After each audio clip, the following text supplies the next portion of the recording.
प्रभु, कलयुग का अंत कब होगा? कलयुग का अंत निकट है पार्थ।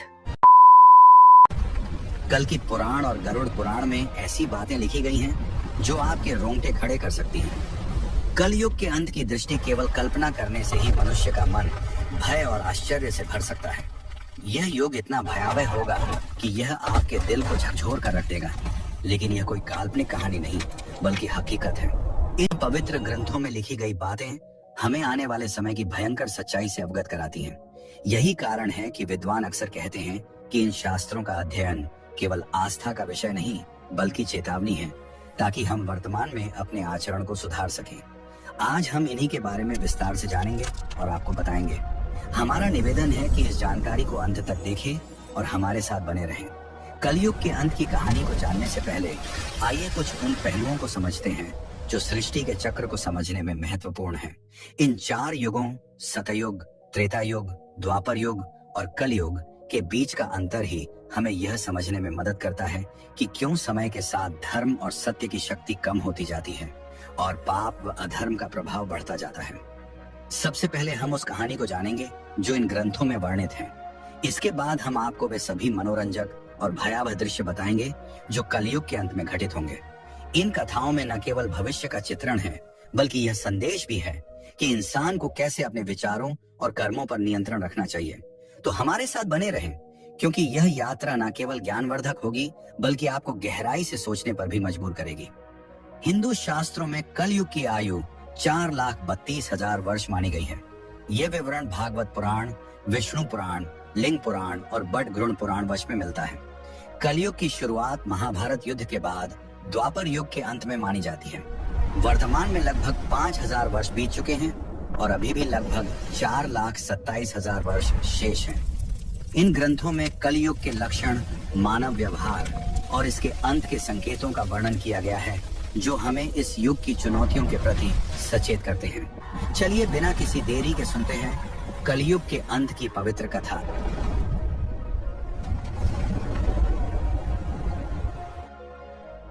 महाभारत के युद्ध की समाप्ति के पश्चात जब धर्मराज युधिष्ठिर हस्तिनापुर के सिंहासन पर आसीन हुए, उनके मन में सृष्टि के भविष्य को लेकर अनेक प्रश्न और चिंताएं उत्पन्न हुईं। द्वापर युग अब समाप्ति की ओर था और कल युग के आगमन के संकेत स्पष्ट रूप से दिखाई देने लगे थे। युधिष्ठिर को यह भय सता रहा था कि आने वाले युग में मानव जीवन का स्वरूप क्या होगा, धर्म की स्थिति क्या रहेगी और सत्य का क्या हश्र होगा। उनके मन में यह भी प्रश्न उठ रहा था कि क्या आने वाले लोग धर्म और अधर्म में भेद कर पाएंगे या केवल मोह और लोभ में फंस जाएंगे। इस चिंता का समाधान पाने के लिए उन्होंने अपने चारों भाइयों भीम, अर्जुन, नकुल और सहदेव के साथ भगवान श्री कृष्ण से परामर्श करने का निश्चय किया। युधिष्ठिर ने अपने भाइयों को बुलाया। अर्जुन, जो हमेशा युद्ध के लिए तत्पर रहते थे, निश्चिंत स्वर में पूछा, हे बड़े भ्राता, आप इतने व्याकुल क्यों हैं? क्या किसी शत्रु ने हस्तिनापुर पर आक्रमण करने का दुस्साहस किया है? यदि ऐसा है तो आप आज्ञा दीजिए, मैं अभी जाकर उसका नाश कर दूंगा। युधिष्ठिर ने गहरी सांस लेते हुए कहा, हे अर्जुन, मैं तुम्हारे पराक्रम से भली भांति परिचित हूँ। इस पृथ्वी पर कोई भी शत्रु इतना साहसी नहीं कि हस्तिनापुर पर आक्रमण का विचार भी करें। मेरी चिंता किसी बाहरी शत्रु से नहीं, बल्कि कलयुग के आगमन से है।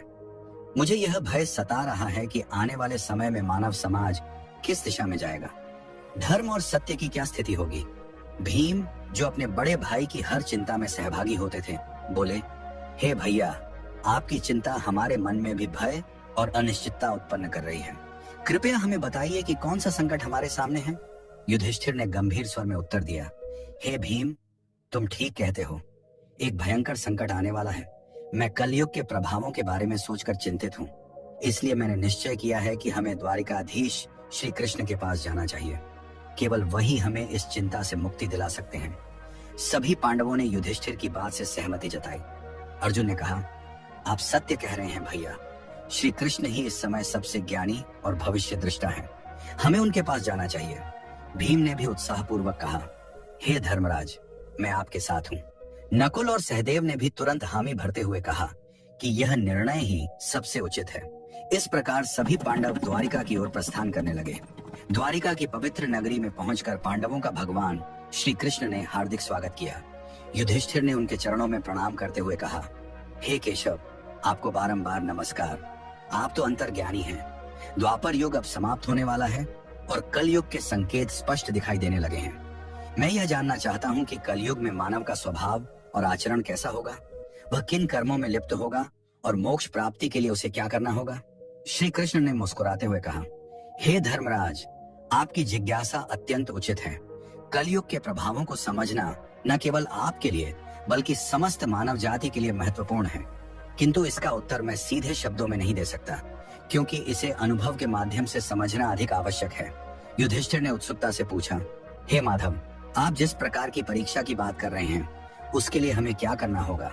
श्री कृष्ण ने कहा, हे महाराज, आपको और आपके चारों भाइयों को अलग अलग दिशाओं में स्थित घने और रहस्यमय वनों में जाना होगा। उन वनों में अनेक विचित्र और अद्भुत दृश्य आपको दिखाई देंगे। वे दृश्य प्रतीक होंगे उन स्थितियों के जो कलयुग में प्रकट होंगी।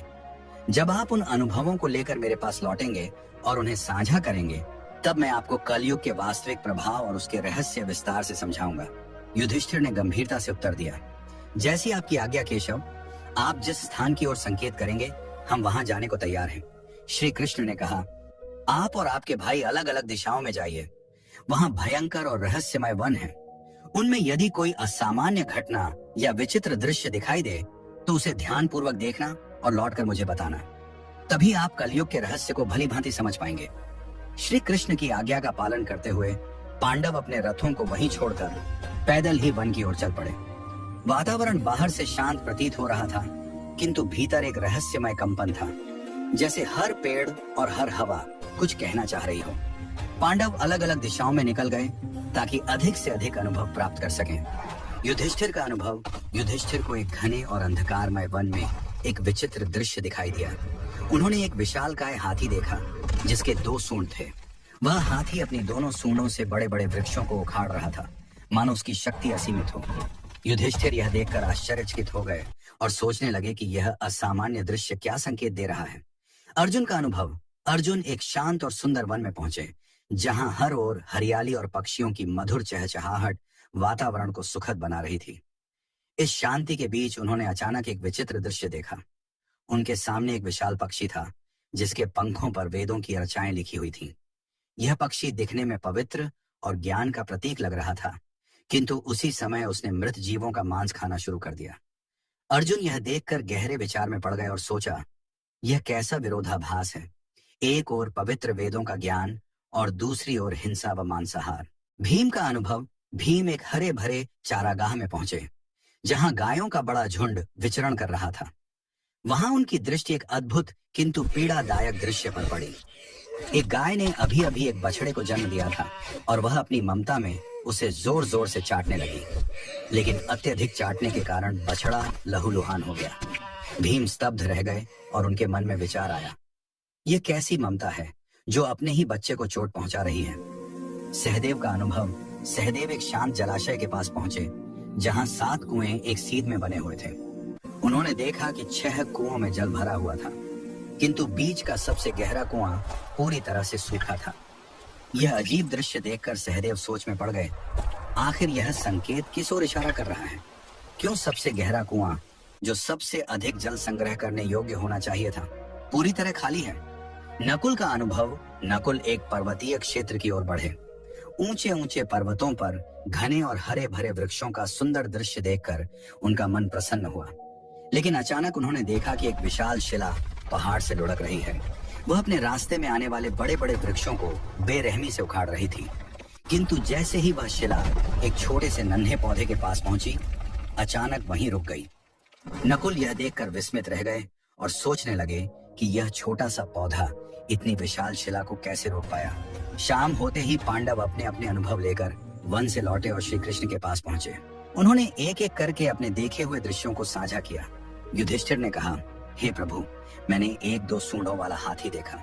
श्री कृष्ण मुस्कुराए और बोले, हे धर्मराज, यह दृश्य दर्शाता है कि कलयुग में शासक दोहरी चाल चलेंगे। वे ऊपर से धर्म और न्याय का दिखावा करेंगे, लेकिन भीतर से प्रजा का शोषण करेंगे।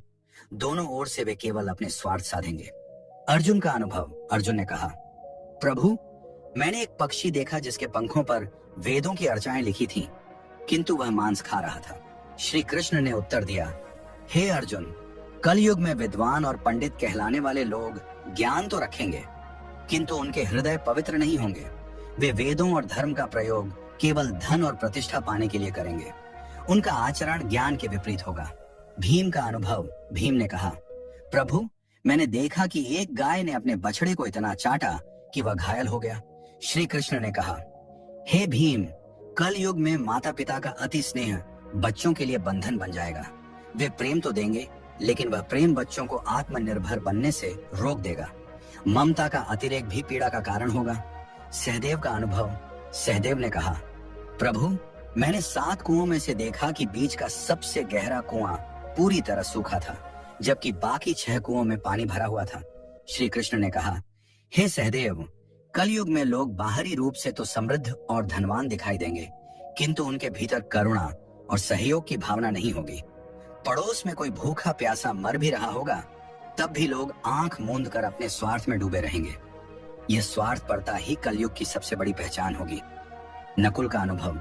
नकुल ने कहा, प्रभु, मैंने एक विशाल शिला को पहाड़ से लुढ़कते देखा, जो अपने मार्ग में आने वाले बड़े बड़े वृक्षों को उखाड़ रही थी, किंतु एक छोटा सा पौधा उसके सामने आकर उसे रोक देता है। श्री कृष्ण ने उत्तर दिया, हे नकुल, यह दृश्य दर्शाता है कि कल युग में धन, शक्ति और सत्ता किसी को भी विनाश से नहीं बचा पाएंगे, लेकिन यदि कोई व्यक्ति सच्चे मन से भगवान का नाम ले और भक्ति में स्थिर रहे, तो वह नन्हे पौधे की तरह हर संकट को रोक सकता है। यही भक्ति इस युग में मनुष्य का सबसे बड़ा सहारा होगी। यह प्रसंग यही समाप्त होता है, लेकिन गरुड़ पुराण में एक प्रसंग आता है, जब गरुड़ जी ने भगवान विष्णु से प्रश्न किया, हे प्रभु, 4 युगों सतयुग, त्रेता युग, द्वापर युग और कलयुग में कलयुग को सबसे भयावह क्यों माना जाता है? इसके अंत के क्या संकेत होंगे और यह युग किस प्रकार समाप्त होगा? भगवान विष्णु ने उत्तर दिया, हे गरुड़, कलयुग में अधर्म, स्वार्थ और पाप का बोलबाला होगा। इसके अंत समय में कुछ विशेष संकेत प्रकट होंगे जो सृष्टि के विनाश की ओर संकेत करेंगे। आइए उन 5 प्रमुख संकेतों को समझते हैं। पहला संकेत, मानव आयु का ह्रास। कलयुग के अंतिम दौर में मनुष्य की आयु अत्यंत कम हो जाएगी। औसतन जीवन केवल 20 वर्षों तक सीमित रह जाएगा। लोग 12 वर्ष की आयु में ही वृद्धावस्था के लक्षण दिखाने लगेंगे। बाल सफेद हो जाएंगे, चेहरे झुर्रियों से भर जाएंगे और शरीर रोगों से ग्रस्त हो जाएगा। यह शारीरिक पतन केवल शरीर का ही नहीं, बल्कि मानव की जीवन शैली और नैतिकता के पतन का भी परिणाम होगा। लोग अस्वास्थ्यकर भोजन, अनियमित दिनचर्या और तनावपूर्ण जीवन के कारण शारीरिक और मानसिक रूप से कमजोर हो जाएंगे। स्त्रियां मात्र 8 से 9 वर्ष की आयु में ही संतान को जन्म देने लगेंगी, किंतु उनकी दुर्बलता इतनी होगी कि वे बच्चों का पालन पोषण ठीक से नहीं कर पाएंगे। बच्चे कुपोषण और कमजोरी से ग्रस्त होंगे, जिससे आने वाली पीढ़ियां लगातार अशक्त और रोगी बनती जाएंगी। इससे पारिवारिक और सामाजिक ढांचा पूरी तरह चरमरा जाएगा। लोग अपनी भौतिक इच्छाओं की पूर्ति में इतने उलझ जाएंगे कि रिश्तों और परिवार के प्रति उदासीन हो जाएंगे। इस संकेत से स्पष्ट है कि कलयुग के अंतिम समय में मानव की शारीरिक और मानसिक शक्ति का पूर्ण ह्रास होगा। समाज में अव्यवस्था, अशांति और अराजकता बढ़ेगी। आपसी प्रेम और विश्वास टूट जाएगा और केवल स्वार्थ ही जीवन का आधार बनेगा। यह स्थिति हमें चेतावनी देती है कि यदि संतुलित जीवन शैली और नैतिकता का पालन न किया गया, तो आने वाली पीढ़ियां अंधकार में डूब जाएंगी। दूसरा संकेत, पतिव्रता स्त्रियों का लोभ। कलयुग के अंत में नैतिकता और धर्म का इतना अधिक पतन होगा कि पतिव्रता स्त्रियां लगभग लुप्त हो जाएंगी। एक स्त्री कई पुरुषों के साथ संबंध स्थापित करेगी, जो समाज में नैतिक पतन और पारिवारिक विघटन का सबसे बड़ा संकेत होगा। उस समय विवाह और रिश्तों की पवित्रता समाप्त हो जाएगी। लोग धार्मिक कार्यों जैसे पूजा पाठ, श्राद्ध, अंतिम संस्कार और विवाह जैसे संस्कारों से पूरी तरह विमुख हो जाएंगे।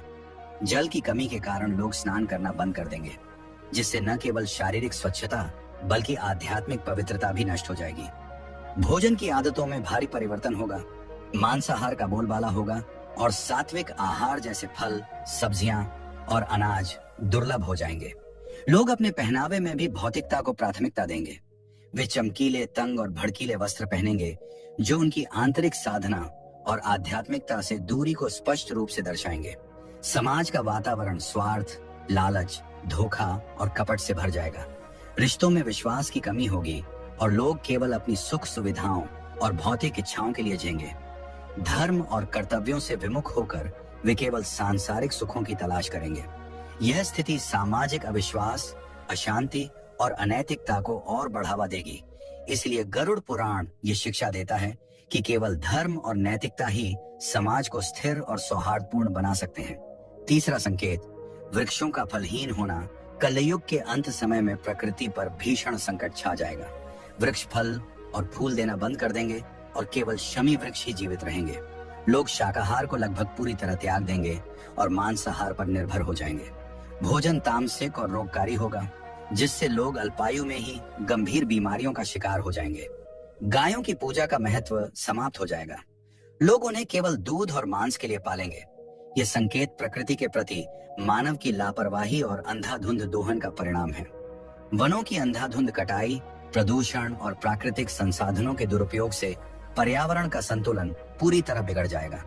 वृक्षों का फलहीन होना और जलवायु असंतुलन समाज में भोजन की भारी कमी पैदा करेगा। लोग भूख और कुपोषण से ग्रस्त होंगे और आने वाली पीढ़ियां लगातार दुर्बल होती चली जाएंगी। यह स्थिति हमें चेतावनी देती है कि प्रकृति का संरक्षण और उसके प्रति सम्मान ही मानव अस्तित्व को बचा सकता है। चौथा संकेत, अल्पवृष्टि कलयुग के अंतिम चरण में वर्षा अत्यंत कम हो जाएगी। खेतों में अन्न का उत्पादन लगभग बंद हो जाएगा। जो थोड़ा बहुत अन्न उगेगा वह बेमजा, रसहीन और पोषक तत्वों से रहित होगा। फलों में मिठास और रस का अभाव हो जाएगा। लोग भोजन और पानी के लिए तड़पेंगे। उस समय केवल बकरियों का दूध ही एकमात्र सहारा होगा, जो प्राकृतिक संसाधनों की भयावह कमी को स्पष्ट रूप से दर्शाएगा। यह स्थिति सामाजिक और आर्थिक संकट को और गहरा कर देगी। लोग जीवन की मूलभूत आवश्यकताओं जैसे भोजन और जल के लिए संघर्ष करेंगे। खेती और कृषि कार्य पूरी तरह ठप हो जाएंगे। इससे समाज में भुखमरी, अशांति और हिंसा बढ़ेगी। यह संकेत बताता है कि पर्यावरणीय विनाश और मानव की लापरवाही ही आने वाले संकटों की जड़ है। गरुड़ पुराण इस प्रसंग के माध्यम से हमें याद दिलाता है कि प्रकृति का संरक्षण, संतुलित जीवन और धर्म पालन ही मानवता को बचा सकते हैं। इसके बाद भगवान विष्णु और गरुड़ जी का यह प्रसंग समाप्त होता है। आइए अब जानते हैं कि किस तरह से कलयुग का अंत होगा। कलयुग के अंत का सबसे भयावह संकेत होगा 7 सूर्यों का उदय। भगवान विष्णु स्वयं सूर्य की अग्निमय किरणों में विराजमान होकर समस्त पृथ्वी का जल सोख लेंगे। 7 सूर्यों की तीव्र तपिश से नदियां, समुद्र, तालाब, झीलें सब सूख जाएंगे। पृथ्वी का हर जीव, हर वृक्ष और हर पर्वत उस असहनीय गर्मी से जलकर राख हो जाएगा। धरती की सतह पर केवल धधकती हुई राख और राख से उठता धुआं रह जाएगा। यह दृश्य संपूर्ण सृष्टि के अंत का उद्घोष होगा। इसके बाद भगवान विष्णु रुद्र रूप धारण करेंगे और ऐसे प्रचंड मेघ उत्पन्न करेंगे जो 100 वर्षों तक लगातार बरसेंगे। यह वर्षा साधारण वर्षा नहीं होगी। उसकी बूंदें वज्र के समान कठोर और प्रलयकारी होंगी। निरंतर बरसते जल से पृथ्वी जलमग्न हो जाएगी। पर्वत समुद्र में डूब जाएंगे और शेष जीवन लहरों में विलीन हो जाएगा। संपूर्ण संसार का अंत हो जाएगा और यह प्रलय सृष्टि के चक्र का स्वाभाविक चरण सिद्ध होगा। एक अंत जो नई शुरुआत का मार्ग खोलता है। जब अधर्म, पाप और स्वार्थ अपनी चरम सीमा पर पहुंच जाएंगे, तब यह संहार अनिवार्य होगा। किंतु यह विनाश केवल नाश का प्रतीक नहीं, बल्कि शुद्धिकरण की प्रक्रिया है। भगवान विष्णु ने गरुड़ जी से कहा, यह अंत एक नई सुबह की भूमिका है। जब वर्तमान सृष्टि नष्ट हो जाएगी, तब परमात्मा अपनी इच्छा से एक नई, शुद्ध और पवित्र सृष्टि का निर्माण करेंगे। उस नई सृष्टि में धर्म, सत्य और आध्यात्मिकता का पुनरुत्थान होगा। केवल वे प्राणी वहां स्थान पाएंगे जिन्होंने धर्म और सत्य का पालन किया होगा। यह संदेश हमें यह शिक्षा देता है कि चाहे परिस्थिति कितनी ही विकट क्यों ना हो, धर्म और सच्चाई का मार्ग कभी नहीं छोड़ना चाहिए, क्योंकि यही मार्ग हमें प्रलय के अंधकार के बाद आने वाली नई सृष्टि में स्थान दिलाता है और हमारे जीवन को सार्थक बनाता है। तो मित्रों, यह थी कलयुग के अंत की दिव्य भविष्यवाणी, जो हमें धर्म और सत्य के मार्ग पर चलने की प्रेरणा देती है। अगर आपको यह ज्ञानवर्धक कथा अच्छी लगी हो तो अभी लाइक कीजिए, अपने परिचितों के साथ शेयर कीजिए और ऐसे ही और रहस्यमयी व धार्मिक वीडियो के लिए हमारे चैनल को सब्सक्राइब करना न भूलें। और हाँ, अगर आप भी भगवान पर अपना विश्वास रखते हैं तो अभी कमेंट बॉक्स में पूरे मन से लिखिए,